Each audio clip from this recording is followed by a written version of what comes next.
Siapakah Syekh Abdullah Al-Harari? Al-alim, al-allamah, al-faqih, al-mutqin, al-muwahhid. Satu di antara daripada sekian ulama, satu daripada ulama tersyuhur, salah satu daripada ulama yang terkenal. Kalau dalam bidang akidah, rasa-rasanya beliau yang paling di depan daripada ulama dunia. Bukan ulama Mekah, ulama dunia semuanya.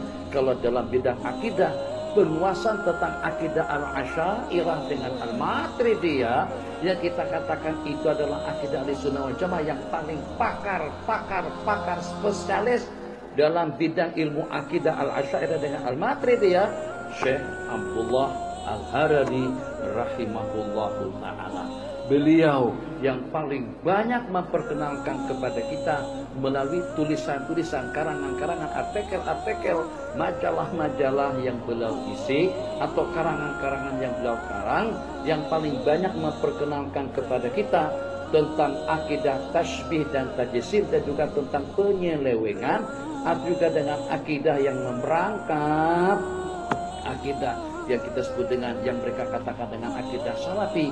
Ulama yang paling banyak mencungkil, ulama yang paling banyak mengkritik, ulama yang paling banyak memprotes tentang akidah tasbih dengan tajsim, akidah Wahabi, itu adalah Syekh Abdullah Harari. Makanya di dunia ini tidak ada ulama atau tidak ada makhluk yang paling dibenci oleh mereka, sehingga dengan anak buah beliau tadi itu dikatakan sebagai kumpulan al-ahbash. Itu sebagai ruahan rasa geram dan benci mereka kepada Syekh Abdullah Al-Harari. Kalau dikatakan mereka ekstrim, tidak, itu bukan ekstrim. Ini dalam rangka untuk menyelamatkan akidah umat. Beliau atau kebenaran senantiasa selalu dengan beliau. Beliau hafiz Al-Quran, hafal benaran, hafal dan memahami. Kemudian yang kedua, hafal kutubus sittah. Yang saya baca tentang beliau dan juga daripada murid-murid beliau, beliau menghafal kutubus sittah atau Bukhari Muslim, itu masih dalam usia masih awal lagi. Beliau yang mencabar Syekh Al-Albani, Bani, kamu tidak hafal dalam 5-6 buah hadis dengan sanad yang bersambung sampai kepada Rasulullah SAW.